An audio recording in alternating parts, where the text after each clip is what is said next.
panahon po ngayon, hindi na lang laruan o libro ang kaagapay ng mga bata sa paglaki. Kasama na rin po ang mga gadgets nila, ang mga apps katulad ng mga YouTube, TikTok, at kung ano-ano pang content online. Pero bilang magulang, paano nga ba natin mababantayan ang kanilang watching habits? Kaya ngayong umaga, isang sulat na naman po mula sa isang magulang ang ating bibigyan ng Mama Piece of Advice.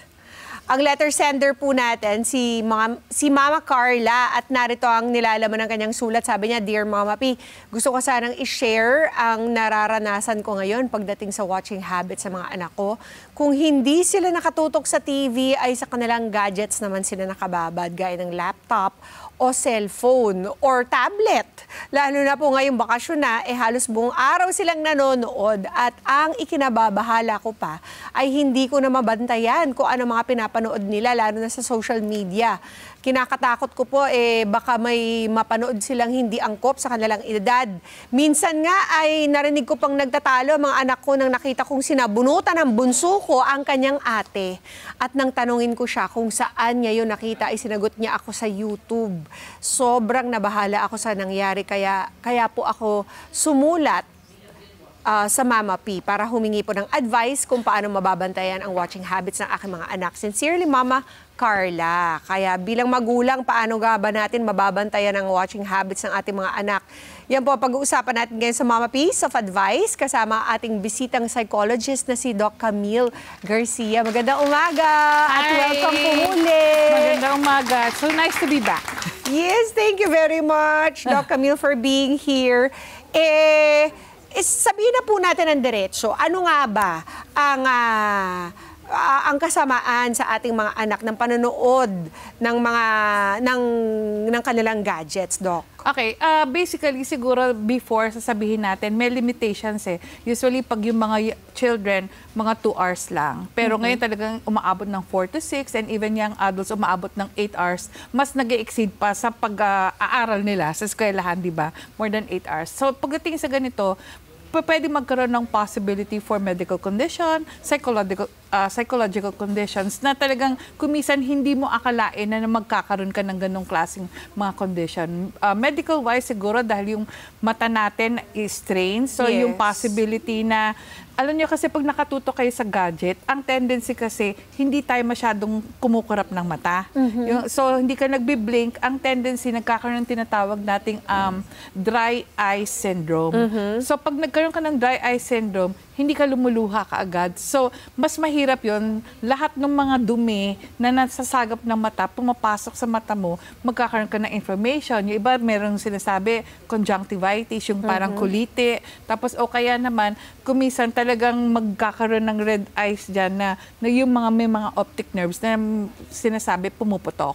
Ganon. Tapos kung sasabihin mo naman na pwedeng magkaroon ng maagang pagsasalamin, hindi ito yung farsightedness, kung hindi yung nearsightedness, yung myopia.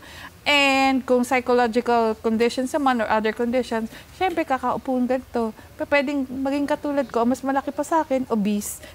O kaya naman, kung hindi man, pwede magkaroon ng mood disorder or yung anxiety or depression kasi they are affected dun sa mga napapanood nila.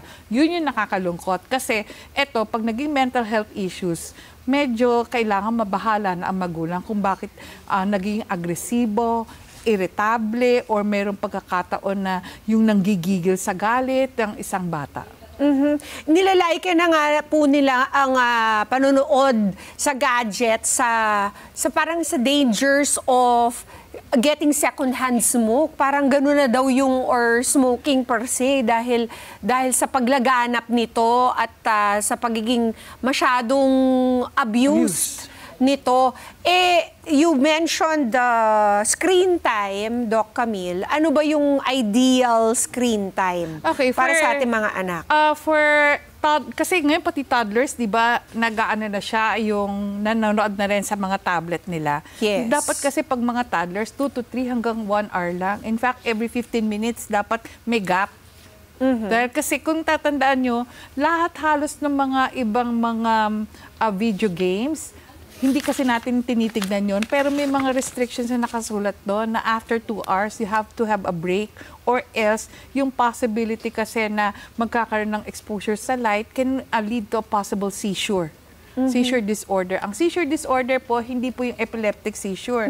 Merong possibility po na biglang matutulala, biglang sasakit na matindi yung ulo, tapos biglang parang magugulat kayo na parang, ay bakit biglang nagwawala na ito? Bakit nagiging agresibo na to? May mga ganong pagkakataon. So, as a matter of fact, I was just researching about this, Doc Camille, no? Parang mayroong latest na study that says you shouldn't even let kids who are younger than 2 years old have their own gadget or get their hands on a gadget. Kasi nga, it affects reading, it affects speech, it affects decision-making, pati memorya. So, paano kung nabigyan na natin? Paano natin hahablutin? Okay, una-una, siguro, alam ko may mga pagkakataon na may mga yaya naman. So, pero dapat wag gamitin ang mga gadgets as your yaya. Kasi kumisan tayo sasabihin, nakita mo umiyak, salpak ng kung anong tablet dyan or kung anong gadget. Kung meron tayong luxury of having a yaya, paano kung wala?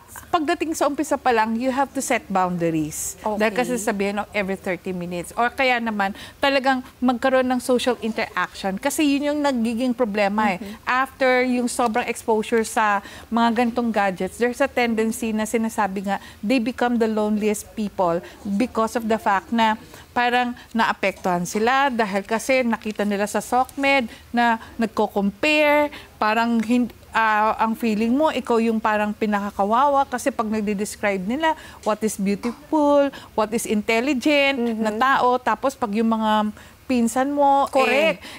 Sasabihin ganon. Karagdagang issue pa yan. Sasabihin, tinan mo yung pinsan mo, ang daming medals. Dangerous naman ang social media yan. Pero Doc Camille, paano po natin kukunin ulit yung control? Okay, kung sasabihin mong control. Without fighting. Yeah, kasi syempre, biro mo, buong araw na wala yung anak mo pagdating pa sa bahay. Or ikaw, buong araw kang wala because you're a working mom. Tapos pagdating sa bahay, aawayin mo pa yung anak mo. Dahil mag-aaway kayo doon sa gadget. Una-una, siguro pagdating sa ganyan, you have to describe kung ano yung routine. Kasi kung ang bata may routine na paggising sa umaga, breakfast, tapos maliligo, tapos pupunta sa eskwelahan, ngayon bakasyon. Tama. So pag bakasyon, sasabihin mo, anong gagawin? Wala naman bakasyon eh. Yung 8 hours na yun, naka-ano lang sa ganito. Siguro kailangan may mga tasks. Tapos ngayon kung sakasakali, as a parent, pwede magkaroon ng checklist. Tapos third, kailangan magampanan muna nila lahat ng mga nasa checklist bago sila makahawak ng kanilang mga gadgets. O kaya naman in that case, in that way din po, parang walang uncertainty. Parang merong kasiguruduhan na makakawakan mo rin yan. Magkakaroon ka rin ng oras. Totoo yun. Pero i-prioritize muna natin yung pagbabasa. Magbasa ka muna, 20 minutes. Is that a reasonable length of time? Siguro naman 20 minutes lang naman yun. Totoo yun. At saka pa pwedeng sabihin natin, you introduce your children sa mga different hobbies na pwedeng talaga may social interaction. Pagurin yan. Pagurin yan sa dami ng activities. At tapos ngayon sports activities, po. Pwede naman sabihin na, baka gusto mo ngayong summer, matuto ka ng ganito, ganyan, pwede rin. Kasi napakalaking factor yung talagang ma-enhance ang social skills. Kasi yun yung mahirap, pagdating sa pagkakataon na, halimbawa, yung every school year naman nangyayari, can you introduce yourself? Parang, hindi mo pa pwede ang sabihin mo lang, I am ganito.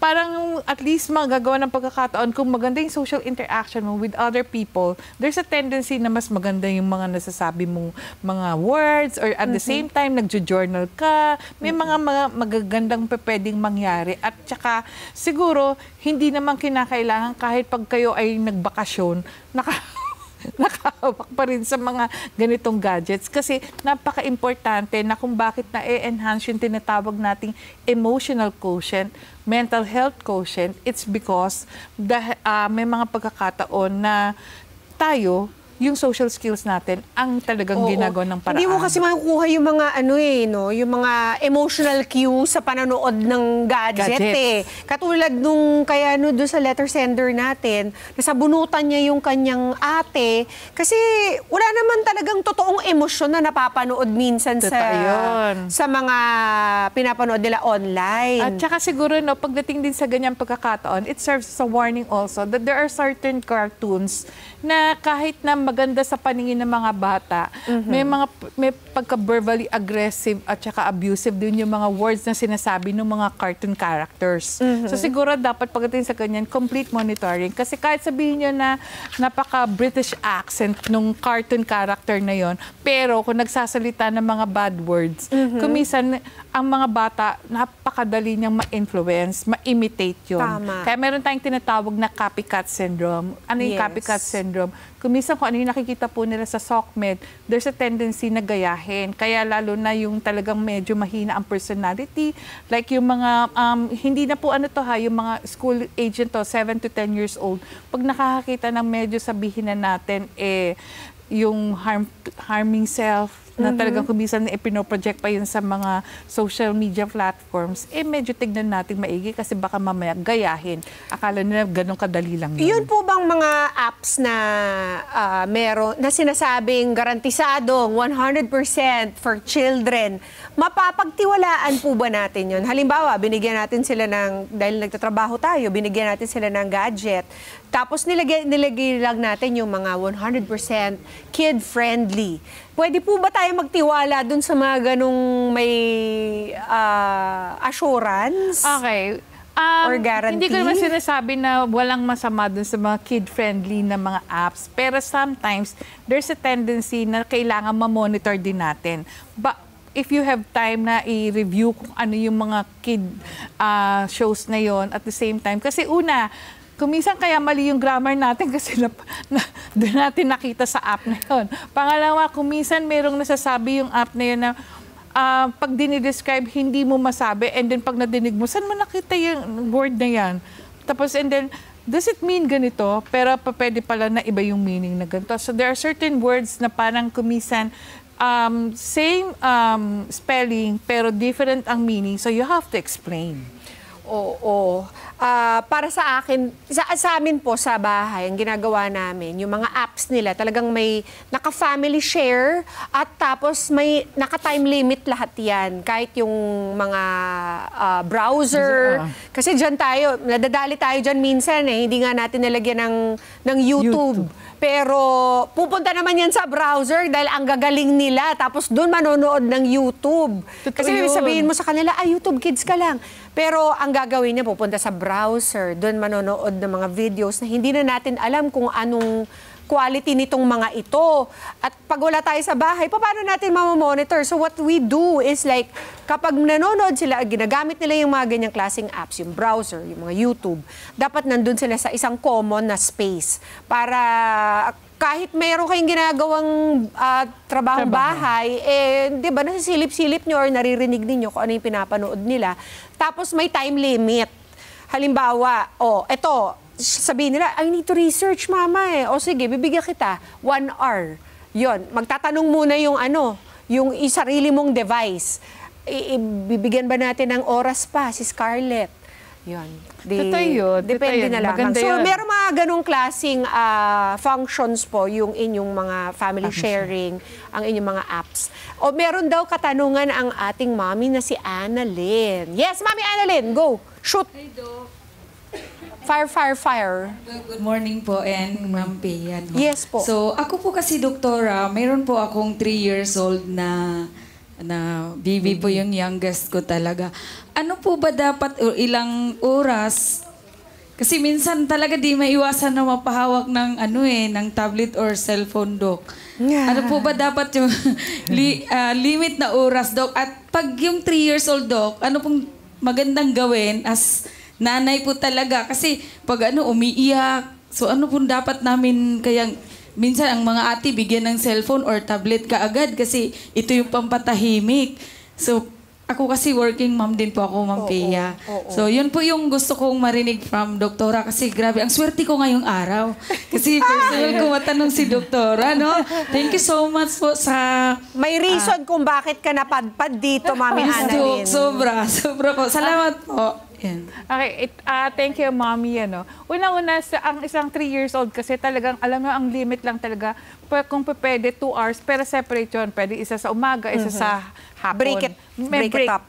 At the same time, alam nyo, ang isang 3 years old, mahilig yan humawak na mga kung ano-anong bagay. So, one, pwedeng maging creative siya through modeling clay.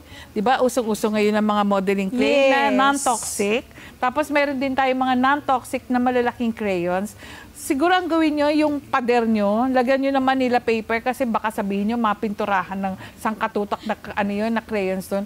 Hayaan nyo siyang magsulat-sulat ng kung ano-ano doon. Tapos sasabihin mo sa kanya, sige, we will be using yung itong tablet mo para sa ganun maging creative ka sa wall na to, ha? So, bibigyan kita ng 1 hour para check mo kung ano yung makikita mong drawing. So, para pagkatapos ng time's up, ikaw na may magdo-drawing dito. Yung gumagawa ka ng mga paraan para ma-enhance yun. Next, 3 years old are so good in terms of parang matanong. So, why not let the ate na sasabihin, we will bake cookies. Yan, yung mga simple na ikaw magmimix kahit hirap na hirap yan. Kahit na sabihin magkasabog-sabog yung arena dyan. Tama. Pero kasi nagpo-produce kayo ng good dexterity sa kamay. Tama. At the same time, yung niya na talaga nakafocus siya, concentrated siya. So maraming bagay po na pwedeng gawin. Ngayon, summer, paturuan nyo na gumawa kunyari ng mga ice drop. Tapos sasabihin, ikaw maglalagay sa freezer. After an hour, tignan mo ha, frozen yan, titikman natin yan. Tapos sasabihin natin kay Mami, gawa mo yan. Yung mga ganun po, Dapat kakutsaba mo si ate, Mommy. Sabihin mo kay ate, isama mo yan sa paglilinis ng bahay. Bago ibigay ang kanyang mga pribilehyo sa gadget watching, dapat ma-accomplish muna nila ni ate itong mga sumusunod na gawaing bahay. Yung siya lang maghugas ng sarili niyang pinggan, that's one item off the list. Or ayusin lang yung kanyang kwarto, or ituruan mag-fold ng clothes. Siyempre, mapapatagal yung trabaho, pero, di ba, matututo naman siya ng responsibility, tapos magkakaroon siya ng self-worth dahil meron siya na-accomplish at meron siya nagampanan. So, dapat kakutsaba natin si ate. Tsaka pag paulit-ulit po yun, it becomes a routine. Maging habit niya na talagang sa umaga pagising niya, ganito ang gagawin niya, tapos maglilinis siya dito. Tapos ganito, yung meron na pong routine na, tatandaan nyo, ang isang habit kasi, it forms after continuous ng... After 21 days yan. 21, tama. Kaya nga sa mga advertisement, sinasabi, pag hindi kayo na-satisfy, you can return it after 30 days. Kasi continuous use or continuous na ginagawa yun, magiging habit po siya. Mami Annalyn, kaya natin yan. Siyempre sa umpisa, mag-aaway kayo, magkakadramahan, pero kailangan po talaga Kasi madidelay po talaga ang kanilang... It changes their brains. Kasi cognitive function po ang talagang affected ng pagdating sa mga paggamit ng gadget. So, yung concentration skills, yung kanilang memory, at the same time, the ability for this person to focus, makikita nyo din po. At the same time, alalahanin nyo na yung mga possibility na, ito ba, maganda yung attention niya dito sa ganito. So, more or less, kung sabihin natin sa mga ibang mommy na meron sila nakikita na difficulty, baka mamaya meron talagang behavioral problem yung anak ko, madidetermine nyo at madidetect sa paggawa ng mga routines. Samahan mo rin maraming prayers, Mami. Hindi ka nag-iisa. Pareho lang tayo ng mga inaalala. It's a constant battle talaga. Pero kailangan talaga kailangan gawin. Maraming salamat, Mami Annalyn, for your question. At Doc Camille, baka you have any other parting words for our kada parents out there? Siguro Lalo na ngayong summer. Siguro ang unang-una, pagdating sa ganyan, hindi lang po as a parent, kailangan talaga natin na maging consistent tayo. Consistent in the sense na, unang-una, kung kayo po ay nagbibigay ng sabihin niyo reinforcement, hindi naman parusang sabihin yung matindi, pero talagang sinabi, you're grounded, hindi ka pa pwedeng umalis sa bahay na to. Tapos here comes the lola, na sasabihin, kailangan si Apo, tapos sabi niya, ang tagal kong kailangan kasama ko si Apo, hindi niyo dapat payagan kasi dapat maging consistent kayo dun sa pagdidisiplina. Baka ang tendency kasi, ang mangyayari, every time na merong problema si kid, pupunta sa kay lola. Tapos ngayon, palagi mag-a-agree. So, mahirap po yung ganon. Hindi nagiging consistent yung discipline natin. Or pupunta kay daddy. Naku, Yan, dapat talagang tayo, united ang ating front dahil magagaling yung mga yan. Sobra. Mag-manipulate. Kaya Doc Camille, maraming salamat po sa oras ninyo ngayong umaga. Thank you rin sa ating mga parents na nagtanong. At huwag na natin ipasa kay mother-in-law or kay mother natin. Tayo mismo mga parents, i-model natin po yung behavior na hindi laging nakaharap sa ating gadgets. Kasi, syempre, magpe-preach tayo, pero tayo naman yung unang scroll, di ba? Kaya i-model po natin talaga ang dapat na gawin.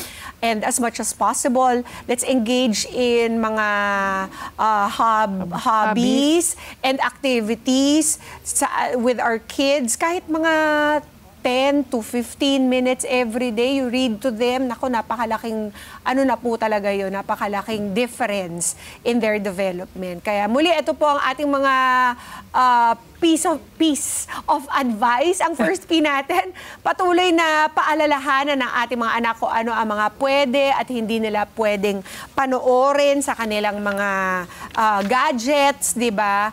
At ang second P, play with your children. Yun na nga, spend time, quality time sa ating mga anak na wala to uninterrupted at hindi distracted, 'di ba? 100% ang ating pagtutok kapag bigyan po natin sila ng oras. And our third P, pag-usapan ang mga napapanood. Keep the communication lines open para kung meron man silang napanood na hindi nila maintindihan, wag po natin agad pagalitan. Bakit ka nanonood ng ganyan? Naku, hindi na po yan babalik ulit. Kaya keep the communication lines open, mga parents. Maraming salamat, Doc Camille. Thank you ating again. Psychologist, for your invaluable advice this morning. At maraming salamat din kay Mama Carla sa pagpapadala ng kanyang sulat at katanungan sa amin. Huwag po nating hayaan ang telebisyon at gadgets ang maging taga-alaga ng ating mga anak, mga kada. Tayo pa rin ang unang guro at gabay nila sa mundo, pati na rin sa digital world. Mga Kanet 25, this is Pia Guanyo Mago. For more Kada Umaga updates, please click the subscribe button and follow us on Net25 social media pages at Net25TV and at Net25 Entertainment Facebook page. See you guys. Bye!